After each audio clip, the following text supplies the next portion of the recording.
Hi, I'm Tempest Bledsoe from The Cosby Show, and if you got a dream you need to get ready for, you should look into joining Job Corps. At Job Corps, you can get your GED, your driver's license, learn several different trades and professions, and get into the union too. Job Corps even pays you to learn. Join Job Corps so you can get your show on the road. Since 1964, Job Corps has helped young adults ages 16 to 24 get free job training, housing, and education. Think of it like trade school meets boot camp, but with dorms. For decades, it gave people a second chance to get GEDs, career skills, and life structure. With tuition-free education and certifications, meals, dorms, and support systems included, it was built for low-income and disconnected youth. In April of 2025, the Department of Labor announced it's pausing operations at all contractor-ran Job Corps centers by June 30th, 2025 because the numbers aren't looking good. Their graduation rate sits around 38.6%. There was a $140 million deficit in 2024, and it's projected to be $213 million next year. And it also costs over $155,000 per graduate for jobs only paying $16,000 a year. The first ever transparency report dropped, and it was rough. There were 14,000 serious incidents reported, assaults, drug use, and safety breaches, and it wasn't giving career readiness. 372 sexual misconduct reports, over 2,700 drug-related incidents, and 1,700 acts of violence. Job Corps was supposed to be a lifeline, and for many it was, but somewhere along the way, it became a revolving door for problems. Now, thousands of students and staff will face a shutdown, and the question, if not Job Corps, then what? Hi, I'm Tempest Bledsoe from The Cosby Show, and if you got a dream you need... See you all. Peace and love, everybody. I'm Niele Anderson, and we have a lot of headlines to jump into, election news, sports news, all types of news. And there you have it, Job Corps. I think this conversation with Job Corps, Stacy, brings up the importance of trades and how, we shifted from a country from, being trades viable resources of income to focusing on college.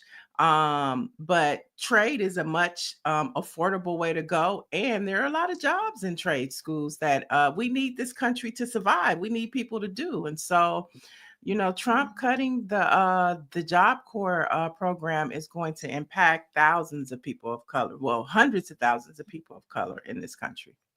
Yeah, no question. And I'm with Orange on this. I don't believe those Job Corps numbers. Look at who made the report and look at the timing of the report. I think there's a lot of propaganda. I think folks now want to say that it was just a horrible program, et cetera, or it caused problems. That thing solved many more problems than most. So For sure. it was such a great program. And listen, we know that where things have gone in these 6 months now, that number 47 it has been calling the shots, and so there's always going to be this propaganda. I think that this is really, it's just really a shame that we have this. We do have a before we get into everything, right? We do have a Black Pop quiz for this morning. Oh. Wait, that's that. I know that. Is that the answer too? Those are the options. Those are the options. Okay. Well, You didn't so read it. yeah, because okay, because I already know. Put it up there again. What is Tiger Woods' given name? Okay. So, folks, what is Tiger's? I know that. I know the answer to that one. But what is Tiger Woods' given name? So put your answers in the chat, and we will see. There's those are the okay. options. Those are the options: Eldrick, Clarence, or Malachi. I've always liked the don't look name like a Clarence. Malachi. I You don't like look like the a name Clarence. Malachi. David Youngblood said Elroy. He looks like an Elroy. He does look like an Elroy. I could see that. He does can look see like an that. Elroy. Yeah, how about that? And he looked like an Elmo too. But that's another story. I'm so glad Sesame Street is gonna live to fight another day. Yeah. Well, 100%. David says Eldrick. Trixie says Eldrick. Orangey says Tigers given traders. Are you down with OPP? No question, no question. So let's get into it. By now, many probably have heard the news. Karine Jean-Pierre, the former White House press secretary, the first Black woman to hold that position, first LGBTQ, openly LGBTQ person to hold that position. She's announced that she's leaving the Democratic Party to become an independent. Her upcoming book, Independent, a look inside a broken White House outside the party lines, reveals why she believes the current political system is broken and why she says Biden was betrayed by his own party. Mm. Um, that is so interesting. She was the voice of the administration, Niele, and now she says that the two-party system is failing. Yeah, I'm not surprised at this. Corinne has always been a progressive. I remember back in my Rock the Vote days, she worked for MoveOn.org, which is an organization very progressive. And there are people that are on the borderline independence already. That organization, and I just remember her political career. She's never been to me a diehard Democrat. She's always leaned to the progressive side of things. And I think a lot of independents, when Barack Obama decided to run for president, he was able to pull those borderline people back into the party. And then, of course, when Biden ran, who wasn't going to support him when we had went through just that Trump administration? So I think her mindset has always been there. But there have been circumstances in this country that has made her lean more into the Democratic Party for obvious reasons. And so now Mhm. she's looking at it, and like a lot of other Black people who have been on the fence, and she made her move. Did. There's a lot to be said here too, though. She was not only the press secretary, but she had become the senior advisor to the president during her tenure there. And we've heard constantly throughout that 4 years, folks, the dissension that was going on, the infighting. I say that to say she saw a lot, and she also mentioned in this release, at least her publishers said that she had a front row seat to. She hated the way they pushed Biden out, which speaks to her loyalty to the president. She was very upset by that. We've talked about that a lot. We know that a lot of people didn't agree how public the Democrats were in pushing Biden out. I think it hurt them. But for her to drop this now, it's the timing seems to be a little weird. The book comes out in October. There Mhm. is no I don't know if there's an expectation of a bump for this book so early when you latest check of Amazon shows that it's not moved yet in the pre-orders. I don't know that you can pre-order, but I don't know why she decided here in June the 5th. Yesterday was the 4th, so June the 4th Mhm. to release this stuff, and her publishers decide to release this when the book is not due until to October. If you're looking, obviously you write a book, you want sales. So if you're looking to sell this thing, but the other part, the most important part, I guess to her the most important part would be the sales, but to everyone else, it's what brought this on. And I think you gave a great explanation. Perhaps this is who she is. She It had is. Yeah, in my joined the opinion, it party. is. Yeah, yeah, It and so is. you had some insight there, and so maybe that's who she is. I know that I would imagine. I should say I shouldn't say I know, but I would imagine that all of the women, and remember, she worked alongside a lot of Black women in that White House. Uh, I Mhm. just I just wonder what their response. I have not seen any responses Mhm. from folks she worked with, and I just wonder what their responses are. It's a really interesting situation here, making news today. That's for sure. Well, I mean, you brought up like why. I mean, we're talking about it. And I'm pretty sure that for the rest of the summer, her requests for interviews will definitely rise, which Mhm. is like a free promotion for her to kind of go on this book tour. Um, leading up to the release of the book. So, from a strategy perspective, in the climate of this country, it's not a bad thing to talk about your coming out with the book.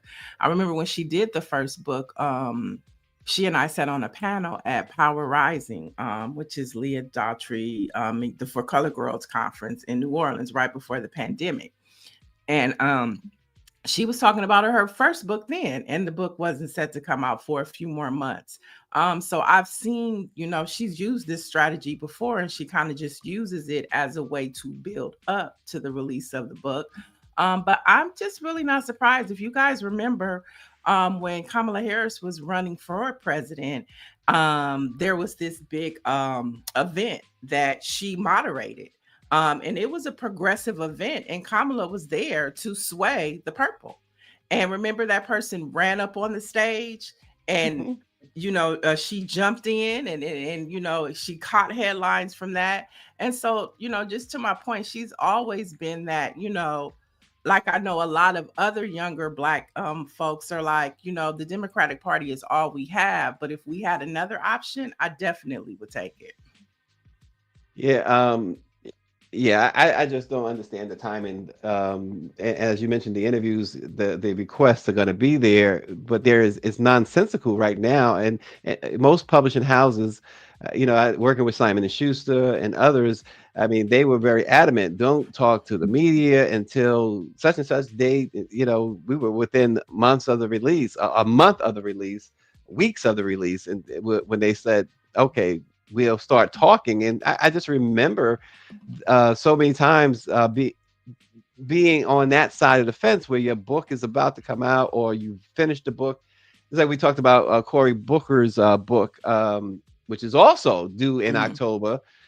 The idea of, you putting something out, and a media blitz now just doesn't seem to be conducive to selling this book in October. But we'll see. Again, most importantly is what's inside that book that people are talking about right now. Yeah. And Dawn Staley did that too. She talked about her book coming out months before. It just came out like a couple weeks ago, but she was talking about the book during March Madness, Uncommon Favor. So I don't know if it's a strategy that they're using now, but I've seen, because I thought the book was out, Uncommon Favor, but it didn't come out 2 months later, after the March Madness. So, who knows?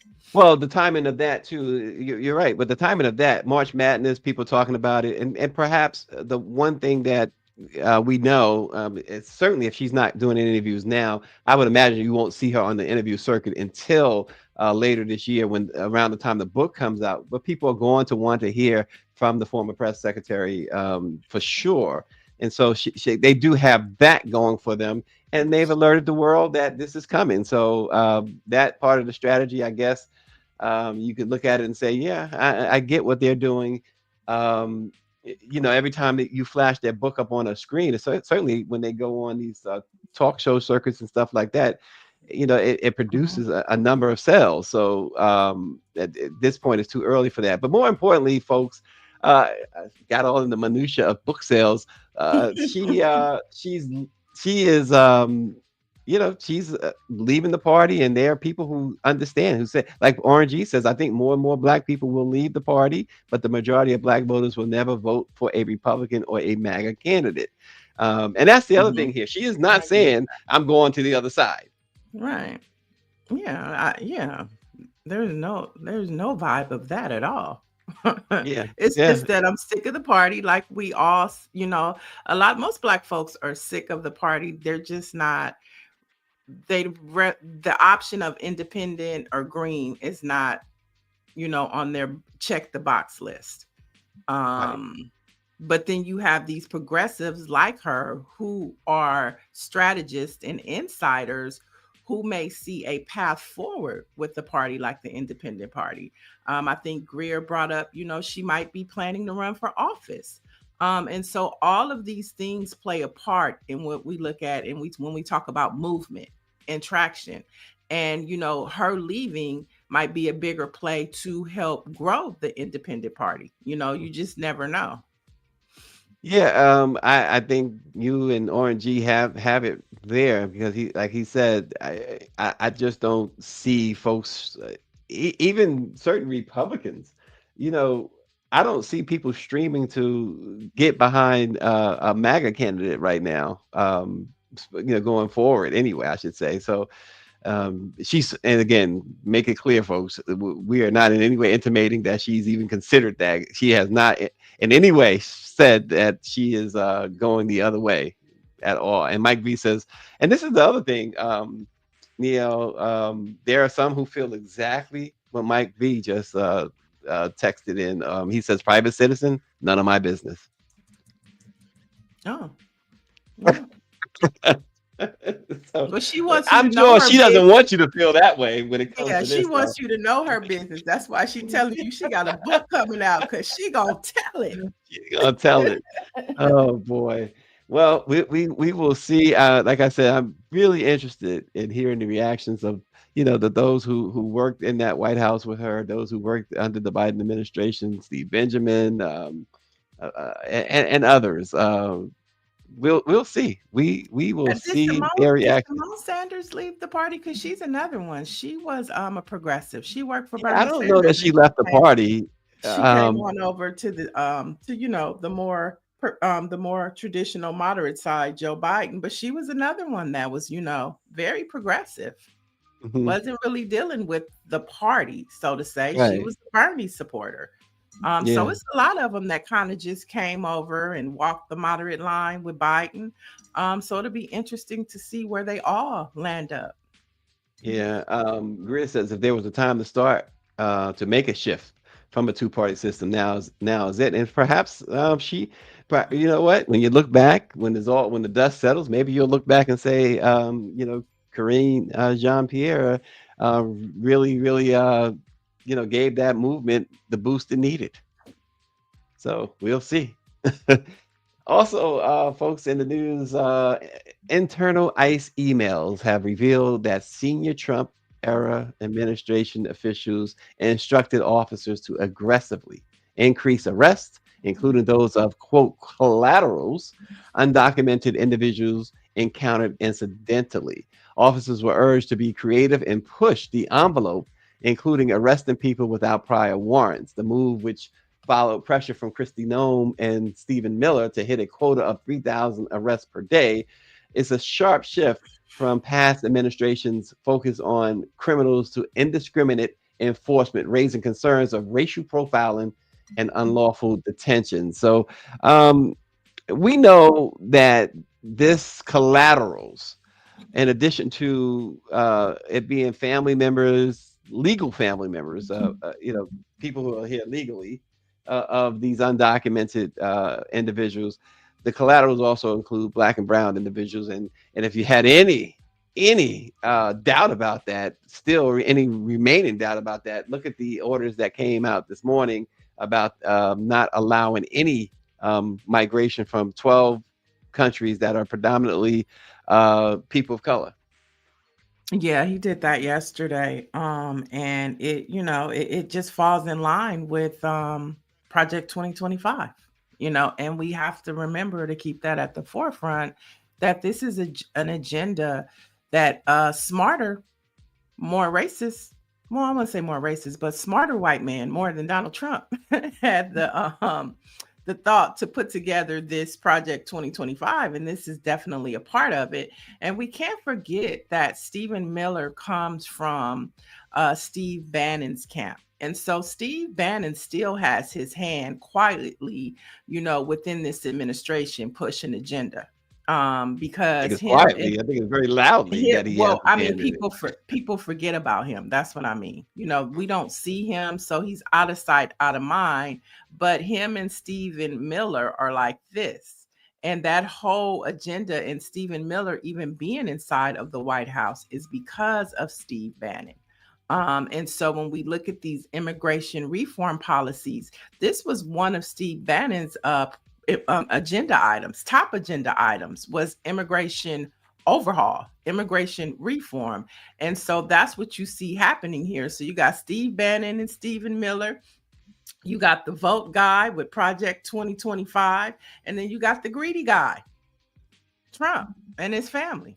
And so all these things are working together in this 12 country ban that he put on. I mean, of course, like I thought about my hair braider. She's from Sierra Leone.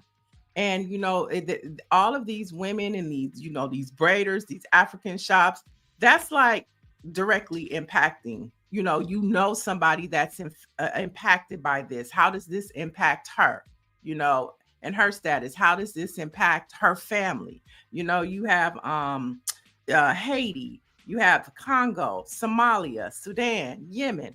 All of these places are people of color. And meanwhile, he's going to let the white South Africans over here because they need help. I mean, this is just, it's getting closer and closer. When we talk about immigration, we're like, not my problem. He's pushing them back over the border, but it's getting closer and closer to us.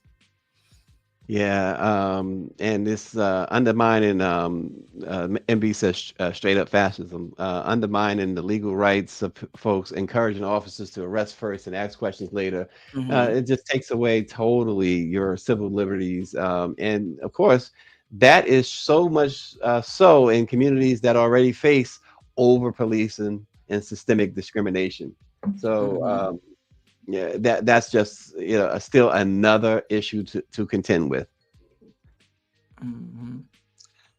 Oh boy, I tell you, it's interesting. Mike V says that folks wanted to hold Obama to high standards because of his past dealings with Jeremiah Wright, and yet those same folks have nothing to say about Steve Bannon and Steve Miller. Right. 100%. I said the same thing. And not just Reverend Jeremiah Wright, but the Honorable Minister Louis Farrakhan. He had to disown both of them. And you got nothing but, racist. I was about to go back to my crackers and saltines, but What? you got all these people up in there that are, awful, but they're able to sit, have tea, eat on the White House china. Saltines. I can't believe it. All right. Trixie says, what upsets me is the fact that I know a lot of people, Dominican, just people who voted for Trump because it was like, oh, he's going to lower the taxes. And now look, yeah. Mm. Yep. It's a lot of that going on. A lot of that people having to realize, oh my God, what did I do? You should have known. Should have known better. So, here we are. Also in the news today, Russell Simmons is taking legal action against HBO and the creators of the 2020 documentary On the Record, claiming the film excluded critical evidence that could clear his name. In a $20 million lawsuit, Russell says more than 20 witness statements that contradicted the assault allegations were ignored, along with 9 polygraph tests that he passed. He also cites Oprah Winfrey's public exit from the project and claims civil rights leaders and members of Congress warned HBO against moving forward. Russell, now living in Bali, says this isn't just about reputation, it's about being silenced in a narrative that shut him out. And one of the biggest issues, and I've talked to Russell a lot about this, one of the biggest issues he's had is the fact that major media platforms, not only did they not want to use all of the information at their disposal, including information that he passed all these polygraphs, that you had a reverend talk to one of the alleged victims, work with her, and said that, wait a minute, that's not how that happened. And HBO refused to use any of that. And the Black Press did a series back in 2019 investigating the allegations into Russell Simmons. We talked to a lot of people involved, including family members of the alleged victims. We talked to people like Rebecca Gayheart as well. We talked to people like Ray Don Chung, et cetera, et cetera. I talked to his former wife as well, Kimora, and it just seems that there was a lot of information that could have been used in that documentary. I talked to HBO before the documentary aired, um, and I was told myself by someone who was involved in the documentary that um, they just didn't want to put in the other side. They just wanted the women to be able to express themselves, and they really didn't care about whether or not they were telling the truth or not. Mhm. So now Russell is taking action. Yeah, it sounds like Russell wants to come on home. Um, and there's been an open space when you look at the Diddy trial and you look at how that's unfolding. When you look at the Tory Lanez case and how there's more conversation. When you look at what's happening with DDG and Haley Berry, and like you're seeing that there's two sides to every story. And when it happened to Russell, the door was closed for another side, for the male side of the conversation. And then when Yeah. you see what happened with Jay-Z and him pushing back to get his truth out, and it working, and the truth, being revealed that yeah, this was a money grab. And so I think that now that the door has been open for men, Russell's stepping in and speaking up for himself. Well, again, you mentioned Jay-Z, and I keep saying that celebrities should have long taken the stand that Jay-Z took when it came to things like that. They long should have taken that stand. The one thing about Russell Simmons that I always found to be very interesting when it came to these cases was his unwillingness to attack his alleged victims. He had so many people around him, and I can say this freely. I was in on some of those meetings, and he had so many people around him wanting him to lash out, Mhm. to talk bad about these alleged victims, and he only offered empathy and sympathy publicly, and for the most part privately. I won't say that he even talked bad privately. He just simply said, listen, talk to anybody that knows me. I am not a violent person. And he's been very transparent when it comes to celebrities. He's like, listen, I was a womanizer. He Mhm. said, no doubt, I was a dog. This is his words. I was a Right. dog. I didn't treat them well. Women thought that they would be the exclusive, and they wasn't. And so I just there's a different thing. I wasn't there. We can't I can't sit here and say, oh, he's innocent or he's not. It, the bottom line is the way he handled and handles himself even now. He's got this lavish place in Bali, and he's opened a hotel there and everything as well. He has this whole yoga retreat there. The way he's handled this, I couldn't have handled the way he's handled it. I tell him that too, like, Russ, I tip my hat, because I would be, it would be like I would full on, full on attack mode. But he's Right. like, "Listen, Yeah, I I, just I think that there's his behavior, has been remorseful. Like the whole Bali Zen type thing. I've talked to women. I know people. I was in that world in the '90s, and so there are a lot of women who don't have favorable things to say about Russell Simmons. One in particular, his ex-wife. And so And by the there's way, who said there. a load of favorable things to me about Russell, for the record, just a couple of years Okay, ago. well, she definitely, depending on Well, what day of the they week have it a is, they right, they have have a a. lawsuit going now too. So So there is, it's muddy. It's ugly. It's mhm, muddy.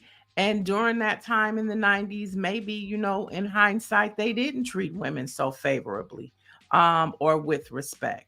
That's not saying that he did any harm to anybody, but like you said, he acknowledged that, maybe he wasn't the nicest guy, or maybe he set up mhm, expectations that, you know, a woman would believe, and he wasn't there, because when you would go to the party, he would have nothing but a group of beautiful model-esque women all around him. Sometimes Kimora was one of them, but that doesn't mean that he was doing anything demeaning to women. mhm. But if you ask them, maybe they feel different. I don't know, but I do believe that everybody should have their day in court. He's speaking up, and to the point when people do documentaries, depending on who's in charge of the documentary, it's their story to tell. So Mhm. this was during the Me Too movement time. And so they wanted to tell the story from a Me Too perspective, not a man too, just Me Too women. So, it's understandable.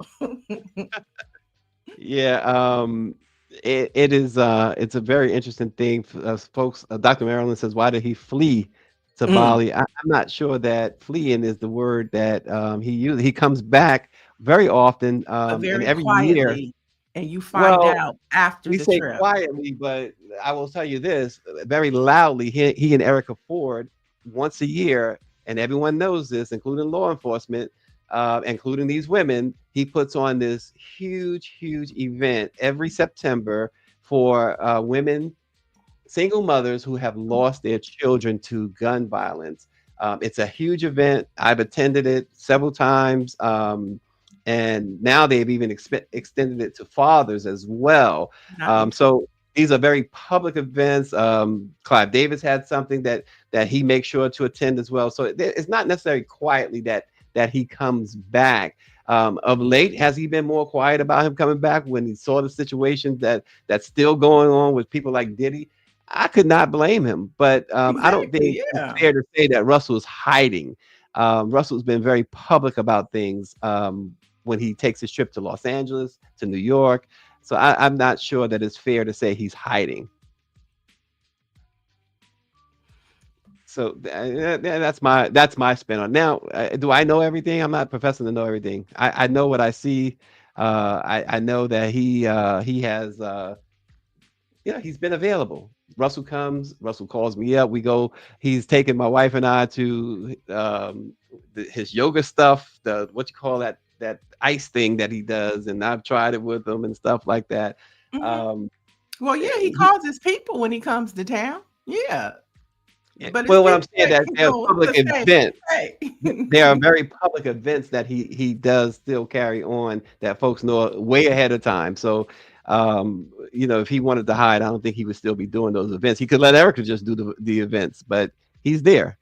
So I don't buy the quietly. What I don't like is how when Usher went over to Bali or Taraji P. Henson went over to Bali, how people attack people who are friends with Yes, people. I yeah, mean, just yeah. because you That's have a ridiculous. loved one that, may have done some things that are questionable, allegedly, it doesn't mean that you have to stop loving them or being their friend.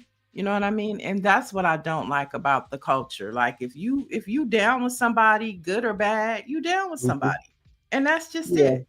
Yeah, to attack those folks, you're right. I've seen it too. Like you said, Usher, Taraji, and others. To attack them is ridiculous. You should actually applaud their loyalty. Mhm. Stuff that we don't normally see anymore is the Right. the loyalty. Right. So and maybe they have chosen to take the position. I wasn't there. I don't know what happened. I don't know what happened. I can only go by what my friend says. Or So we've had a conversation and I'm or, well with it. You know what I'm saying? We've had a yeah, conversation, we've talked about it. I've told them how I felt, what I didn't like, what I appreciate, and we did some yoga and we passed it. You know what I'm saying? that yoga stuff. Have you done that? I have not. With the one thing that I guess is part of what they do is that when you go in that freezer, or whatever. What do you call that again? Cryo something, Mhm, cryotherapy, right? mhm. I don't do the yoga stuff. But have you done that yoga? No, I've done yoga. That's what I'm saying. Have you done yoga? Yeah. Yeah, I've done yoga. Mhm. Oh, okay. What is that like? It's good for stretching. I love the stretching aspect of it, and I love the rubber band ropes to where you could take your legs and stretch them. It's just good for me for like just because I have such long limbs. The stretching aspect of it, and it centers you. You know what I mean? The music, the calmness of it. It does give you. It's like a breath of fresh air, and it makes your body feel very loose and limber. Maria says it feels amazing. Endorphins are released. So it's like it's a form of like a exercise. He says It's I a don't do yoga, I meditative. do yoga. It's a meditative exercise. It's a centering exercise. Like I said, and for me, I love the stretching aspect of it. And then they have different levels to it. They have classes that are more intense with the stretching. It just depends on you pick your class and you go and you do your thing. And then they step it up to Pilates. I haven't done Pilates yet. Okay. So it's a But whole it's levels to it. It's it's very levels to it. because I Like hear the hot gym. yoga. What's hot yoga? I haven't done hot yoga. Okay. Do you know what it is? It's hot. It's hot. No, I don't know what hot yoga is. Uh, yeah, because I hear this stuff and It's you know yoga in the it's it's yoga yoga in the and heat. heat. Okay, that's Mhm. all. Okay. Okay. Because Ask Russell. Call him yeah, I up was and gonna ask. Tell him to come on the show and give us a let me yoga tell you training. something. Full transparency, he's just calling now. Oh, well, tell him we need a yoga class. We We need a need a yoga. No, yoga I don't tutorial. because so is that involved in like you said meditation? Is there like because I know people equate that with like religious stuff too. Is there a religious aspect to that?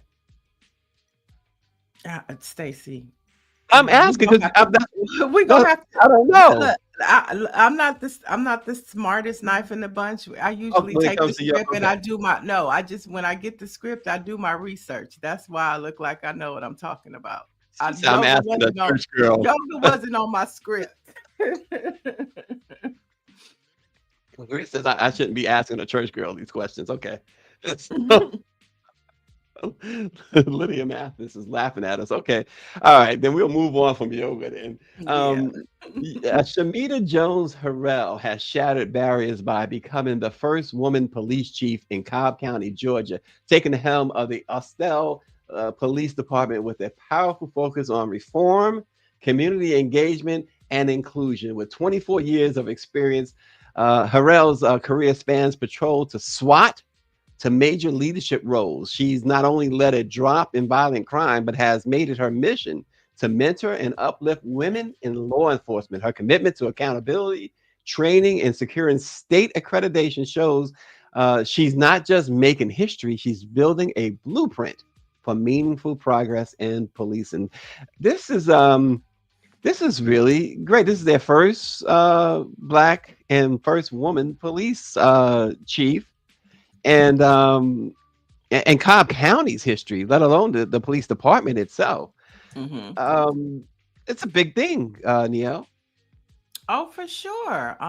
Georgia had another female police. Was it Georgia or what state? Yeah, they Yeah, did. I think it was Atlanta. I think Yeah, was it Atlanta, Atlanta? and they Yeah, were mad at her. But yeah, because she so went somewhere else and did the same thing, didn't she? Or came yeah, from somewhere else. yeah, and of course, Donald Trump has gotten rid of the database for tracking behavior Yeah. from police officers. That's neither here nor there. But I think this is good, and I think there's a rise of Black females in leadership Hmm. in police departments, and so time will tell.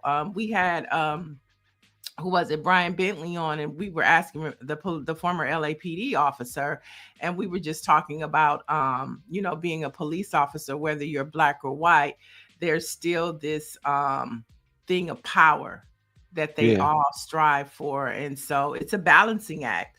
And so hopefully she'll come in there and do the right thing and make sure her officers are complying and not attacking black folks. That's the most Mm. important thing. Make sure that, they are there to protect and serve public safety. Yeah, Okay. I think it's a shame to, in a lot of ways, the way I look at it, I guess I should say, when we still are seeing first female, first black female, first black. It's a shame that we are still seeing that we have to still see that. It's great to see it, Hmm. but it's a shame that in 2025 it's never been before. Right, right. Yeah, and then and with policing and police officers, that's always thought of as a more male dominated field. And so to see a woman in such a high ranking position, it's a good thing. Because traditionally it's, it's male dominated. Just like the Army, you see a woman that's a lieutenant or a sergeant general. I mean, it means a lot because it's such a male driven industry. Hmm. But hopefully she can bring some balance to the good people of Georgia. And Yeah. police reform, please, You please, got to start somewhere, right? somewhere. And that's Mm, great to know. yeah. And another story that's great to know is Mm. Nigeri Kennedy, a 22-year-old African American woman, has become the first college softball athlete to sign a $1 million name and likeness deal. She moved from Stanford to Texas Tech and landed a record $1,050,024 contract. It's a odd number, I know, but we'll explain that in a moment. But her transfer to Texas Tech brought in the biggest name, image, and likeness deal ever in college softball. Matador Club, tied to the university, gave her a 1-year contract worth over $1 million. So the $1 million was a direct payment. $50,000 was for living expenses, and they gave her $24 because that's her uniform number So 24. cute. That's cute. I like it. It should have been Uh, 24,000, but I'll take that's right, cute. right, $50. right. Why not 24,000? Exactly. That's But cute. that is, becoming the first college softball player, let alone a black woman, to secure such a deal, $1 million NIL deal. It's historic, but it Mhm. does raise real questions, right? Especially in a sport dominated by women. Why has it taken this long for any female, especially a black woman, to be paid what she's worth? No, that's good. Those NIL deals are doing really well for college students, and they deserve it. They bring all of these institutions millions of dollars from, games and paraphernalia, memorabilia. And so now for them to get a chunk of that or a piece of it, a small piece, but nevertheless they're getting it. And I think I'm here for the NIL deals for the college students. Why I've should they play always for free? Exactly. Well, I've always said they hire these coaches, they pay them millions of dollars. Um, but what about the players? And for years and years and decades and forever, it always been, well, they get free tuition. Yeah, listen, if you gave them what they were worth, they don't need free tuition. Right, right, What they right. bring into that school, they don't need free tuition. Hmm. You know? Yeah. And it drives them to stay in school. You know what I mean? I'm getting these like look at Flage. Well, there you She go. decided to stay at LSU. I'm You're gonna getting make these more money deals. there. I'm making more money. I'm getting a free education. You know what I mean? I'm doing good for the community. Why should I leave and go to the WNBA? No Right. reason to. That's a big pay cut unless you're getting some serious endorsements. Mm-hmm. So yeah, but but the argument forever against paying these kids just made no sense. All Mm-hmm. of the arguments that they made absolutely no sense with the money. In fact, I'm looking for that class action lawsuit that college kids from decades, the Patrick Ewans of the world, and others, um, should be getting some sort of residuals. So look, the money that they bring in is absolutely tremendous. You see those arenas, the Right. sponsorships full, and as you said, the merchandise flying off the shelves all of the time. And where's that money going? Into the pockets of the college. Right. Right. So Yeah, I think NIL deals are good for this sport of college sports all the way around. It benefits the colleges, but most importantly, it benefits the students. They're happy without question, and they're ready to play. yeah, without question. So Yeah. there you have it. Yeah. So we have some more headlines and trending news. First up, in election news, 24-year-old Keyshawn Scott has secured a seat in the South Carolina House of Representatives. He won by a whopping 41-point landslide. Good Now, Lord. yeah, he kicked butt. The win makes Scott the youngest member of the South Carolina legislators, and many are highlighting it's in Lindsey Graham's state. 41 points. I but have not heard of that before. That type of margin of victory before. he kicked butt Wow. and he took names or he left Oh, names. listen. Wow. Okay. Good So for good for him. him. And many people are teasing Lindsey Graham. I don't know if this young man could be a contender for a Senate seat, but let's keep With a applauding 41 point, yeah, him. with a 41 point victory, Lindsey Graham should be kind of shaking in his Yeah, boots. he really should. And we have another story coming out. There's a Target update. Target has been rejected again. And this time it's coming from the LGBTQ elemental P plus community. Oh Okay. God. What you say? Now, What? now, according to Axios, Philly Pride 365 out of Philadelphia has declined to work with the nationally boycotted retailer. The Philadelphia organization turned down the mega corporation sponsorship for its Oh Pride Month wow. kickoff. Yeah, they turned down the sponsorship. Okay. Uh, Wow. Target confirmed that they rejected its offer. And this comes as Target tries to figure out its DEI fumble. But however, other companies are still stepping back from DEI nationwide. It's reported 39% of corporations have scaled back its external Pride Month engagements for 2025. And this is according to Gravity Research data. But I thought this was huge. Okay. I don't want your Oh money. yeah. Right. I mean, you talk about a statement. That's the statement. And that's a statement. And maybe Target and others will start opening their eyes. Mm-hmm. For sure. That should get their attention. That's, if I'm turning down your money, I'm not shopping with you, but now I'm going to turn down your money. Wow. And we were just They're talking, gonna have to bring a real bag. right? But we were just talking about before how everybody's taking the money grab, Wow. and they saying, Wow. I don't want it.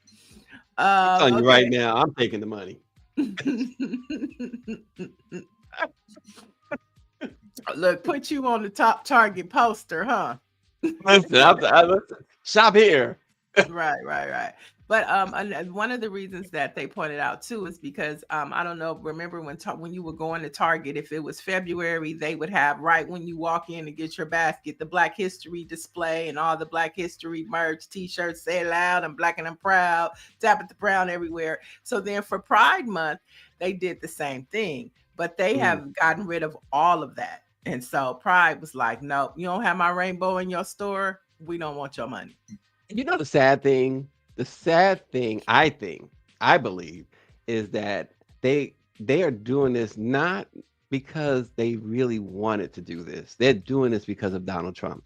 Their fear of Donald Trump. Right. Target, Now, that is. I'm talking right. about, yeah. Well, now guess what? They're gonna have to fear the people because the people are And responding. that's the point. Yep.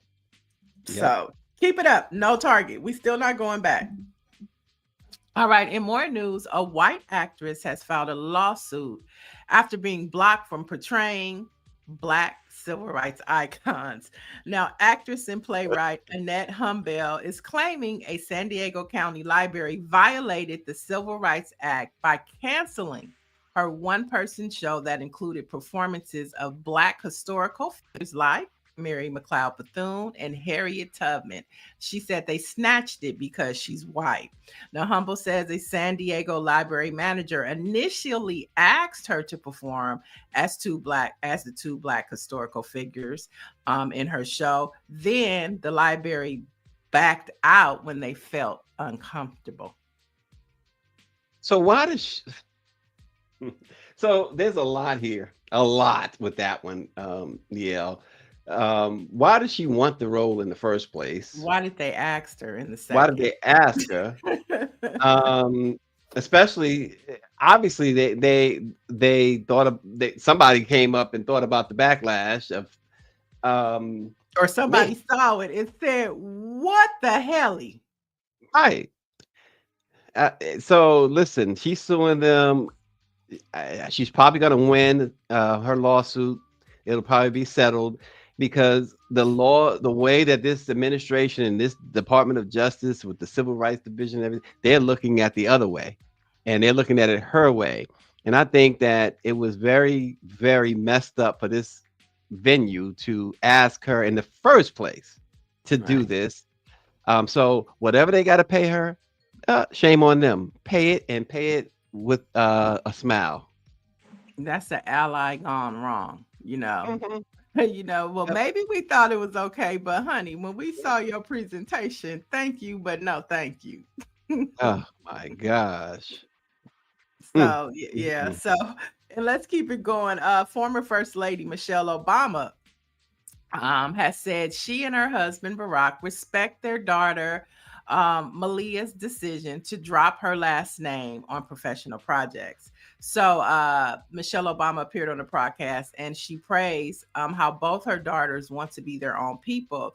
She told actors Kate Hudson and Oliver Hudson on their podcast that was released this week. Now, Malia Obama used her middle name and as her last name for credits of a short film she wrote and directed called Heart that aired at the Sundance Film Festival. Now, Malia and Sasha are now 25 and 23, and Malia, she just doesn't want the hype of the Obama last name. It's a lot to carry. It's a whole lot to carry, and then you also the other part. I'm sure these two young creative ladies, you don't want to ever think that you got the job simply because your name is Obama, or you didn't get the job simply because your name was Obama. So I get it on a lot of fronts. That's just one way in which I can understand. Right, right. I mean, and it just shows the difference of upbringing because you could look at them, but then you could look at the Trump kids and Mhm. grandkids.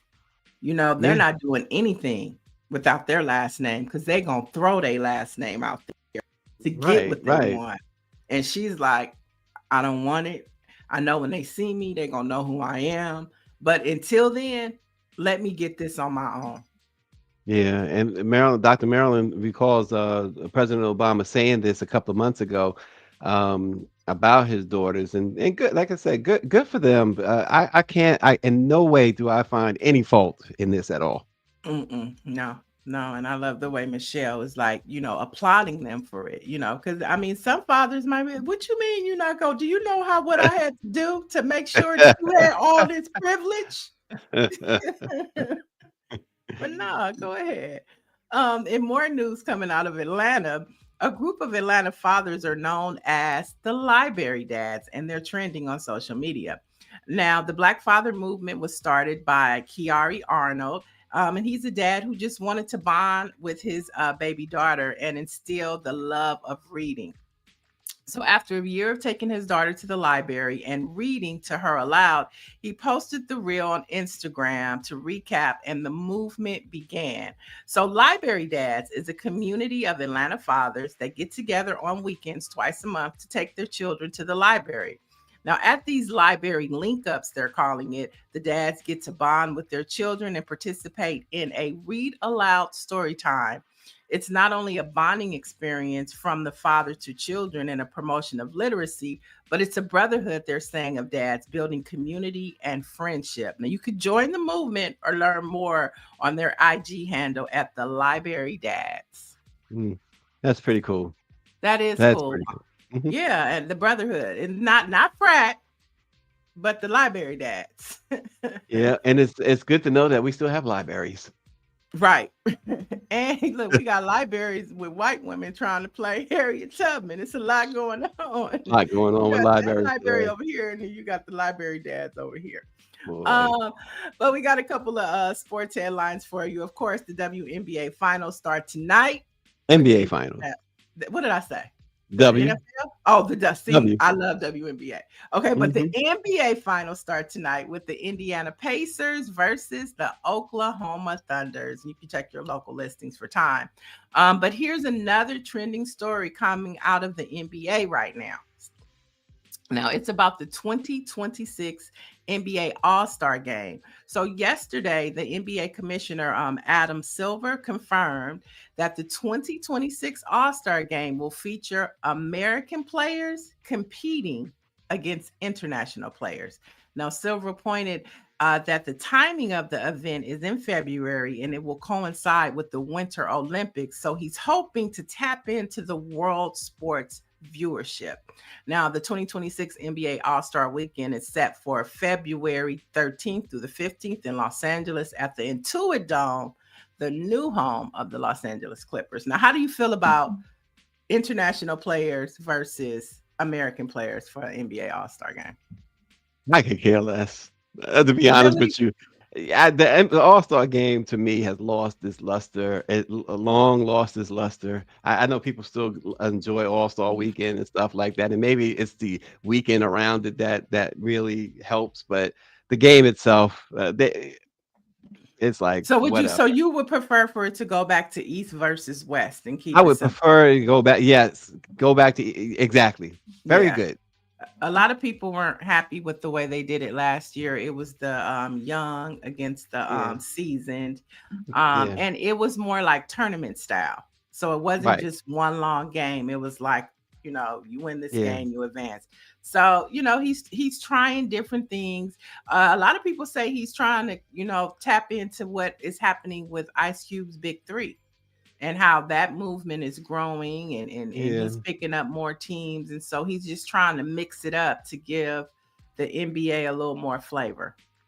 yeah. Well, sometimes you overthink stuff, and it used to be a ratings getter, East versus West, and the guys used to Hmm. come out and play. But part of the problem that Adam Silver and the NBA has faced over the last decade or so is players not showing up for the game, meaning that they'll bow out. They get selected to the All Star team, and they say, well. I got an injury, and then they on a boat somewhere in the Pacific, and Hmm. it became such a joke. So players Yeah. today, it's players Yeah, today. and a lot of people are questioning with this new approach. He said that they're still working it out, but a lot of people want to know, well, what does this mean? Does it mean that the international players within the NBA will play against American players, or is it all NBA players will play against other world players that play overseas? So that Right. hasn't been made clear yet either. They do that already with the Olympics, right? So it's like, just go back, just simplify it. Go. Sometimes the simple things are the best things. Go back to East versus West. If the players don't want to play, then don't elect them to the. I know the fans have a say in the vote for the All Star game, but just Hmm. don't allow them to go to the All Star game, or don't waste the selection. If you know a player's not, take them off the ballot. Take Right, them off the right. ballot. It's as simple as that. It used to be the biggest thing mid-season. Everybody looked forward to the All-Star game, and Magic and Kareem and Bird and McHale and all. It Yeah. was just it carried this thing where you could not, you just had to watch. You had to Mhm. watch, Yeah, it was and they played to electrifying. win. Mhm. It was They played to electrifying. win, so they Kobe have Kobe fun. was not playing on that field. He like all-star whatever. Oh, right. Even Come to his win. generation, right? His generation. And that's not long ago. Right. When he played and his generation played, they played to win that game. It meant something. If you want to do Something. something, maybe you do what baseball has done. Not that I agree with what baseball did a few years ago, but baseball tried to bring back that luster to it too. And what they did is whoever is still East versus West, or American League versus National League, whoever wins the All-Star game, so they get the home field advantage in the World Series. So you're playing for Mm. something really serious, right? So if the American League won the All-Star game, whatever team represents the American League in the World Series gets the home field advantage in the World Series. That's huge. Right. So, Definitely. um, David is teasing, I guess, me about how I said libraries. He said libraries. Yeah, I know. Library. Let me get my cup of tea and say library, David. That's cool. All right. And last but not least, we have a special shout out to Coco Golf, who advanced to the French Open semifinals yesterday, defeating Madison Keys. Coco Gauff is ranked at number 2, but yesterday's match was so historic because you had 2 African American women playing in the French Open. And of course, we know those are doors that were bust down, going back as far as Arthur Ashe. But of course, you can't leave out Venus and Serena. So you had 2 Black women at the French Open competing to advance to the semifinals. Only one could do it. And of course, it was number 2 ranked Coco Gauff. Coco. Wow. And she's still very young too. Mm-hmm. And For she sure. what a career she has carved out for herself, and still a long way to go in that career. So good for her.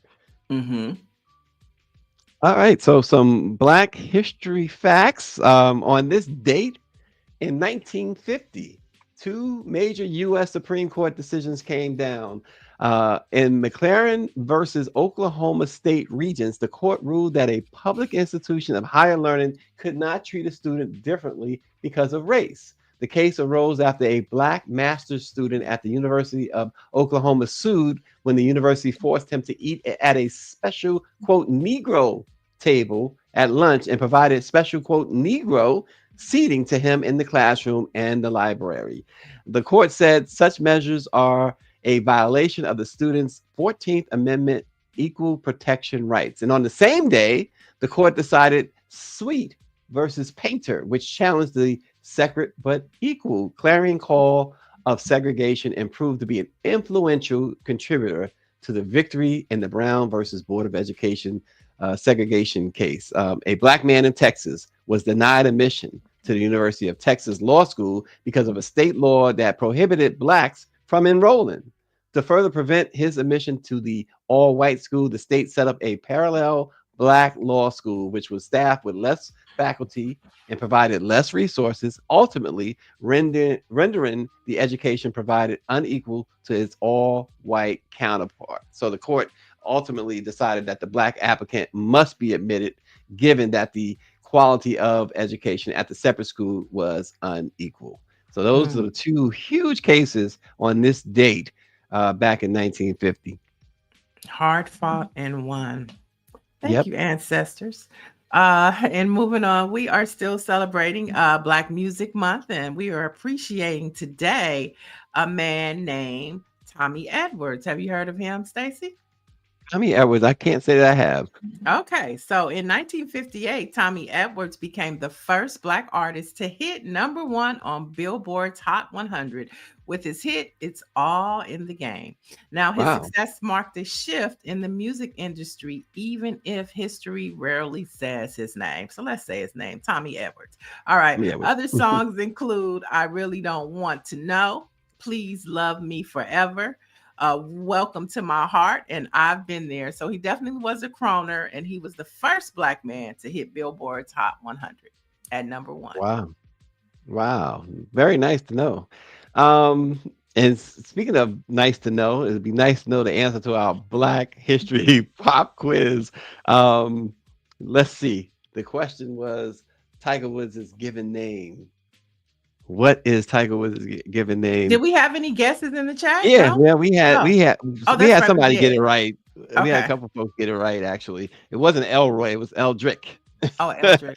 I liked Malachi. I wish his mama would have named him Malachi. He was named after his dad. Oh, that's his dad's name. Okay. Yeah, I think I his still like dad Malachi. name was Eldrick as well. His dad was Eldrick Earl or Earl Eldrick, something like that. And the dad was responsible for Eldrick, but she should have Okay. named him Elroy. I thought you said Elmo. Elmo. Well, listen, he could be an Elmo. I like Elmo, so no, don't name him Elmo. Don't name Elroy. him Elmo. So you are insinuating that you don't like Tiger Woods. I mean, I don't dislike him. I really don't think about the guy. I mean, I appreciate his contributions as an African American, whether he likes it or not, Right, whether he accepts it or not. of what he's done in the golf world, and it just proves to what Black people can do and, our talents and gifts. So I will give him that. Listen, I tell you, I would never have believed that I was there if I wasn't there, and I was sitting front row when he was at the Hall of Fame in Dallas, and he gave that speech, and he and you can look up the speech. I think it's on YouTube now, but I was shocked that he talked about the discrimination he faced, how he used to have to sneak on these golf courses. The white folks didn't want him and his dad on those courses and stuff like that. He had never, and I was checking, um, and he had never spoken like that before. And then, of course, what did we see earlier this year? Need we go back? Oh boy, Dr. Marilyn said, "I feel you, sis. He isn't for us. I'm just saying, he's not like us." He not like us, you know. But he definitely changed the game of golf, David, without question. Um, our black-owned newspaper of the day is the Richmond Free Press. The mission of the Richmond Free Press is and it's a prize-winning newspaper, by the way, in Virginia. It is to empower its readers by contributing to the balance of news reporting and commentary in the Richmond area, and simultaneously to educate its readers about important issues touching their lives and to motivate them to be fully heard on these issues. The Richmond Hmm. Free Press. Check out their website. Check them out. If you're local, you can still pick up a physical copy. Oh, nice, nice. Okay, Richmond, Virginia.